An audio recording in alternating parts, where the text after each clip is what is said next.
The Icon Killer. The rain came down in sheets that night, as if the sky was bent on drowning the city. The streets of the city seemed quieter than usual, muffled by the constant drizzle and the distant hum of the city's machinery. The faint sound of traffic in the distance, of the neon lights flickering in storefronts, of far-off sirens. But none of it mattered. It all felt like it was part of the background noise that came with the job. And the job tonight was murder. I was standing at the edge of a crime scene, my gaze fixed on the victim. There was no shortage of murders in this city, no shortage of evil, but something about this one felt different, disturbing. The walls of the alley had been smeared with blood, a deep crimson against the gray brick. My flashlight's beam swept over the body of the woman who lay sprawled in a crumpled heap, her face pale and eyes wide with terror, frozen in time. But it wasn't the blood that grabbed me. It wasn't the horror that clung to her lifeless form. It was the icon. Like all his victims, the Icon Killer had marked her. Only this time, it was different. Instead of a basic cutout left near the body, like we had seen before, a delicate, abstract shape. This icon was detailed, almost sculptural. A grim little piece of craftsmanship fashioned out of scrap metal. A crude angel with an unsettlingly angry face. Its wings flared out sharply, one wing broken, as if it had been made in some rough-hewn version of hell. Detective Knight. My partner, Officer Karen Hayes, was leaning toward me. She was holding the coroner's clipboard in her hand, but I could tell by the way she was standing that she knew just as well as I did that we were about to hit another dead end. Not another one of these, I muttered, crouching down to inspect the icon. It wasn't like the others before. It was too refined, too intentional. I ran my finger around the edges of the icon, tracing its details. My gut churned. The pattern's growing more disturbing, I said, rubbing my temple. Karen made a sound of agreement, but her gaze flickered to the body and then back to me. Didn't the other victims have these little marks carved on them, though? Some weird kind of message or signature? I exhaled deeply. That's what they called him. The Icon Killer. It started 6 months ago with that business exec. He left his icon by her, a small triangle. At first, I thought it was just a sick gimmick. Then the next one was a circle, a complete one, that time. Always different, always intricate, but small. Nothing like this. Nothing with that rage. I shook my head and stood up, my hands running through my already disheveled hair. Something's changed, Karen. He's not just leaving these sick little things to taunt us anymore. He's perfecting them. He always perfects his craft, doesn't he? Karen's voice was a quiet murmur, but the words stung. I didn't respond immediately. I couldn't. Each victim, each death, was starting to feel like another brushstroke of a carefully painted picture. The pattern grew clearer with each life that was snuffed out, and yet the image never quite emerged. Always just out of focus, always just beyond reach. Weeks passed, and the body count kept rising. I knew the case like the back of my hand.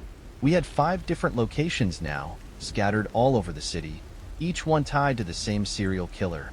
The gruesome scenes painted by the Icon Killer were my second skin at this point. He knew we were watching him, tracking him, breathing down his neck, and yet he always managed to stay one step ahead. Each victim was so different.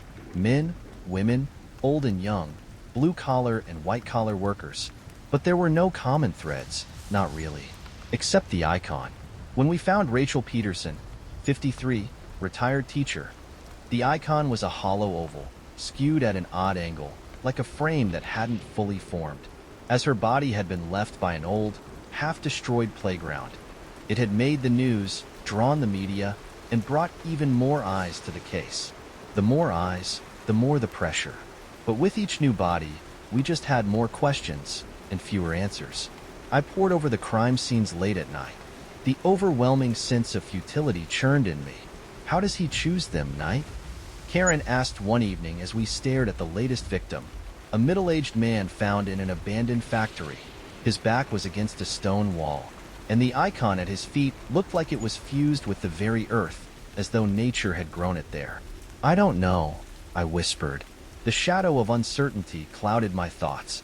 I thought, for a while, maybe he's after people with something in common, something deep, but nothing fits. It's like there's no logic to it. Karen paused, watching me in the dim light of the flickering desk lamp. What about the icons themselves? That can't be random. Maybe it's what connects them. I shook my head slowly, staring at the photocopies of each icon clipped to our walls, spread out like an artist's smudged, unfinished sketch. They don't mean anything, not yet. They're just symbols, points, arrows, shapes. But there's no meaning beyond that, not that we can see. You really believe that? The way Karen said it made me look up. The silence thickened. She didn't need to say it outright. She was questioning whether I believed in my own theory, whether the focus on the icons was clouding my judgment. Truth was, I didn't know anymore. Was I seeing connections where there were none? Or was I blind to a deeper pattern lurking beneath the surface? Maybe, I trailed off, standing up and pacing, trying to find words. Maybe we're the ones stuck. Maybe he's trying to show us something. Maybe we're not supposed to solve it right away. Karen stayed quiet for a moment, her eyes never leaving me. Finally, she muttered, something tells me we're about to get another chance at it. Because we don't stop looking until we have it figured out, right? I didn't answer.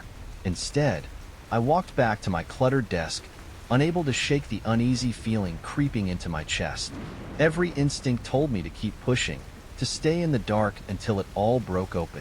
The cases were all starting to run together in my mind, the names and faces a blur. But just then, something clicked. A name I'd forgotten. A connection buried in a dozen unsorted files from earlier victims. I grabbed a pile of notes, throwing them onto the desk in front of Karen. Get me the history of these icons, I said, holding up a photograph of the last symbol, the one that seemed to have been made with an urgency none of us had expected. All of it. I think we've been looking at the wrong thing this whole time. The first few weeks of the case had been agonizing in their monotony. I'd buried myself in the evidence, in the patterns. I thought I understood the icon killer, his mind, his patterns. But tonight, standing in the middle of a freshly discovered crime scene, I could feel a shifting in the air. This case had taken on a new, darker form, and we were nowhere near close to understanding what that really meant. I stared down at the victim, a middle-aged woman, face frozen in fear, eyes wide open as if she had seen something far too horrifying to comprehend. The killer was evolving. I knew that. His markings were becoming more intricate, more personal. His icons were not merely left for taunting anymore. They were beginning to speak. But the question I couldn't answer was, what were they saying? Karen Hayes, my partner, stood a few feet away, processing her thoughts. Her voice broke the silence. These icons aren't the same. This time the symbol, it feels like a warning, like it means something more. I nodded, carefully stepping closer to the victim's body. This one, Samantha Bellamy, 37, had been found in an old, decrepit alley off one of the city's least traversed streets. Stray cats skittered around us in the shadows, their faint sounds lost amidst the hushed sirens and the patter of rain. My flashlight beam highlighted the symbol the killer had left, a twisted cutout of metallic wire, abstract and jagged, its sharp edges almost unnatural. For the first time, it almost looked deliberate. More than a signature, it felt like an announcement. I crouched down, studying the arrangement of the icon next to the body. It didn't just look crafted, it looked agonizing. This symbol was unique. It felt like an escalation, the killer testing a new form of expression. But what was he trying to tell us? I could almost hear Karen's thoughts forming in her eyes. She knew as well as I did. This wasn't like the previous victims. You think it's different, don't you? She asked softly, keeping her distance from the body as we both knew the risks of contaminating the scene. You're seeing something new. You're thinking of that name again. I stood up, tension squeezing through me like an iron clamp. The name she was referring to, of course, was Alice Rhodes, a name I had let slip to the back of my mind in recent weeks. But now, standing in this alley in front of Samantha Bellamy's body, I couldn't shake the thought. Alice Rhodes had been the first victim of the icon killer. But Alice hadn't been killed in the way the others were. Alice's death had come and gone with little notice, at first. She hadn't been iconic in the way the others had. She hadn't had her face rearranged. No grotesque arrangements. Her body hadn't been posed. and no intricate symbols had been left by her remains. At least, not in plain sight. That had been the thing everyone overlooked about Alice's murder. Her case had been closed too quickly. Alice had been found alone in her small apartment with a single symbol sketched on the wall. A geometric pattern that appeared hastily scratched, not particularly neat, not sophisticated. The detectives had made quick assumptions about it being part of some unfinished investigation, or perhaps a detail on a separate topic Alice had been looking into, but I had always felt there was something more. I could almost hear the whisper in the back of my mind calling it out now. It was all connected. "Get me Alice's file again," I muttered, more to myself than to Karen. And the file on her last few stories. Every word. "We're missing something here." Karen looked at me for a moment, then nodded.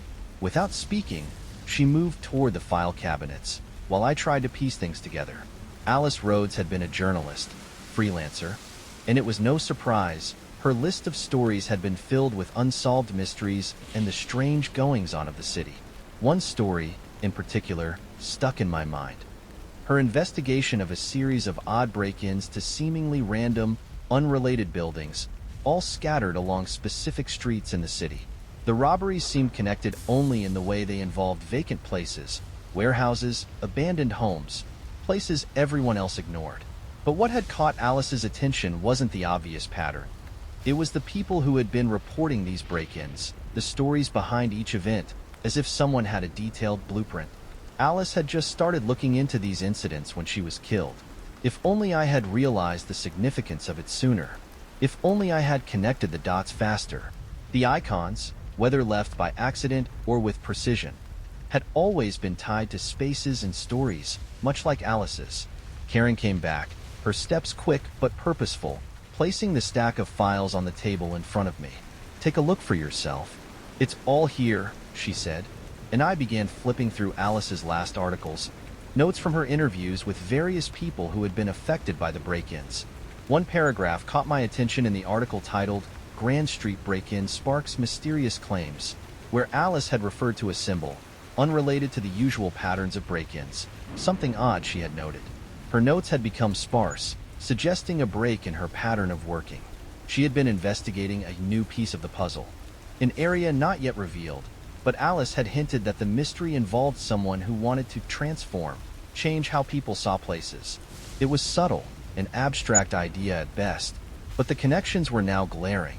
Grand Street, a street known for cheap offices, abandoned businesses, was a constant location across multiple robberies in the reports Alice wrote. It was practically in the heart of the city. Something cold clicked deep in my gut. I understood now. The Grand Street building. Alice's last story had been about a stretch of abandoned buildings in that area, the very same buildings where earlier murders had occurred, all of which were connected to specific locations with empty spaces or businesses. But Alice, she had been the first one to visit. I grabbed my coat from the back of my chair, already knowing what needed to be done. "We need to get to Grand Street now." Karen didn't need any further explanation. She grabbed her gun and the car keys. The walk-through of the Grand Street building was a dark one, shrouded by shadows and the lonely whistling of wind through broken windows. The place was deserted now. Old offices stacked with paperwork, shelves of forgotten products collecting dust. What surprised me was that it didn't feel like an ordinary crime scene. It didn't feel like one murder. It felt like several lives had come and gone inside those walls.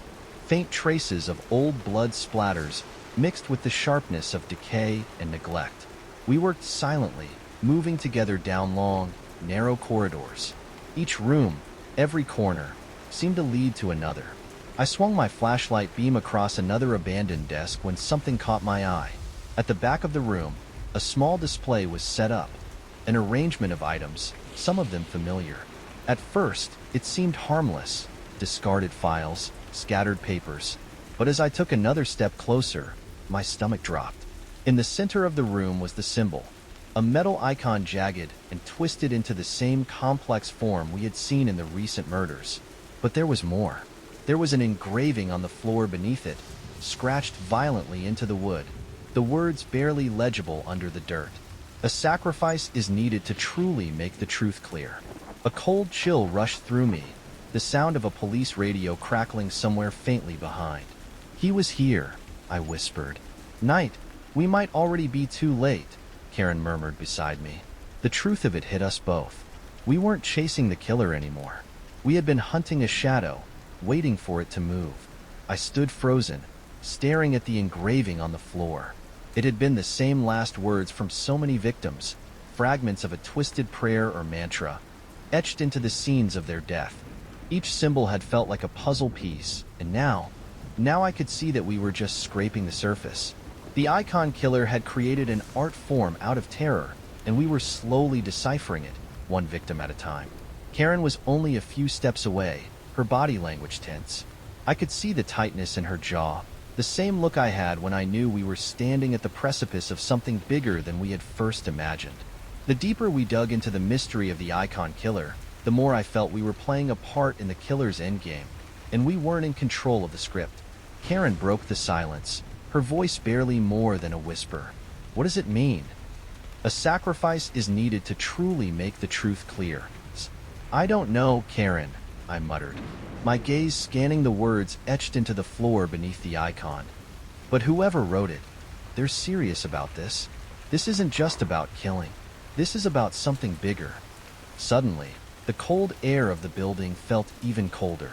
I could almost hear the echoes of Alice Rhodes's voice in my head, the voice of a journalist too far gone into an investigation to turn back. She had been onto something. She had found something before she was silenced. Looking over at the corner, I saw the makeshift altar the killer had left. His latest piece of work. A small glass jar sat in the middle, filled with a dark, viscous liquid. A thin trail of it led down to the floor, to another symbol that seemed as though it had been scorched onto the concrete. Each layer of destruction added to the grim story this killer had been crafting.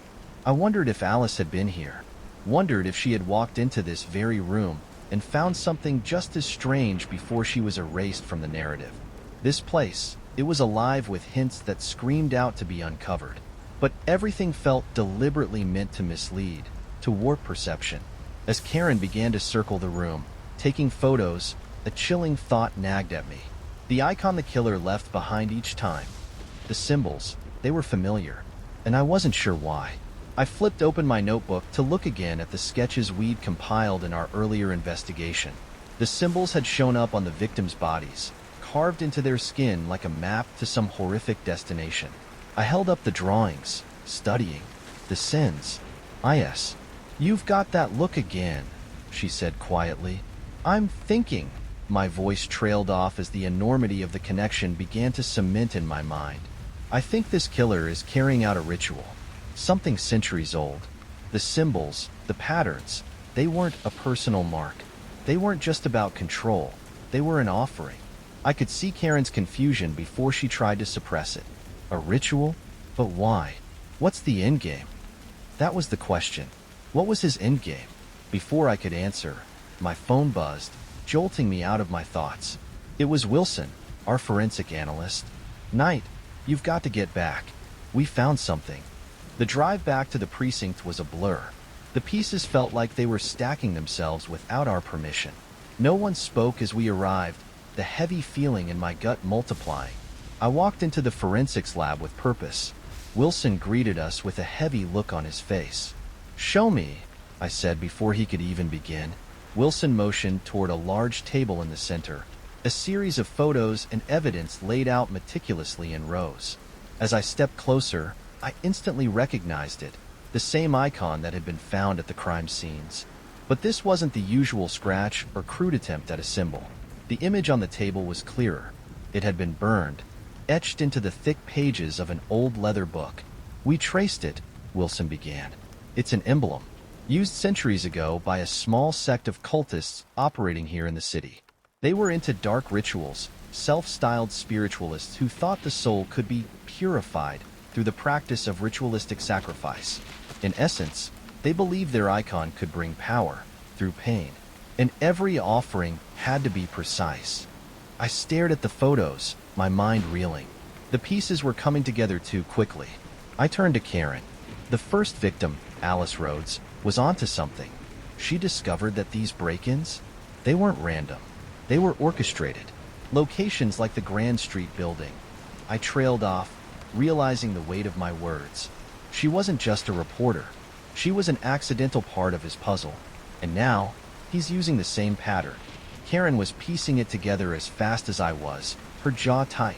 So the killer's recreating old rituals. It's not about fear, it's about power. A purification of the soul? Yes, I said. Except the offering isn't just one life. It's a series of killings. And with each sacrifice, the icon gets more elaborate. The final one, that's the real prize. The what? Karen pressed, still grasping for clarity. The final offering, I replied. I think he's aiming for something bigger. Something more public. Something that will make everything he's done clear. It will bring everything to a head. And I'm sure he has a specific time and place in mind. Before Karen could ask anything else, another officer approached quickly, a tight expression on his face. We've got something. His voice held an edge of urgency. Another body, found in the warehouse district near Grand Street. It's fresh. When we arrived at the scene, it hit me the moment we stepped into the alley. This time, there was no mistaking it.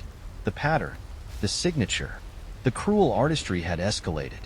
The body of the victim, the latest in a long string of victims, was placed so carefully against the cold concrete wall, positioned like a lifeless sculpture. The icon had changed again. It was larger, more precise, and its cruel metallic edges almost glimmered in the weak light of the moon. Each symbol had become sharper, fiercer, evolving in a way I could no longer ignore. I crouched next to the body, my breath caught. The victim, a young woman, mid-20s, her clothes ragged and torn. And then there it was, a message written beneath the body's lifeless limbs, deeply inscribed into the concrete floor. This ends soon. Only the pure may ascend. It was a declaration, the final warning, and something deep within me told me that the time was fast approaching. The icon killer wasn't done. He was only just beginning, and this time, his ritual would require more than just one life to end. The words on the floor seared into my mind. This ends soon. Only the pure may ascend. It was an eerie mantra, dripping with the kind of certainty that made me question everything I knew. Nothing about this was random anymore. This wasn't just a serial killer on the loose. It was something far darker, more insidious, something methodical, calculated, almost religious. I stood motionless as the police worked around us, carefully documenting the crime scene. The body of the latest victim, a woman in her mid-20s, was the center of the horror, but there was more to it than just the brutal violence. Her limbs had been arranged around the latest incarnation of the killer's signature icon, the metal-like etching that was becoming more refined and pronounced as the murders escalated. Karen hovered near me, her eyes fixed on the body as she scanned the entire scene. She must have sensed my dread, the way my heart thudded heavier in my chest. What's it mean, Knight? I don't know, I muttered, my voice rough as I tried to process the increasing complexity of what we were dealing with. But the killer is signaling an endgame. Something's coming. Continued below,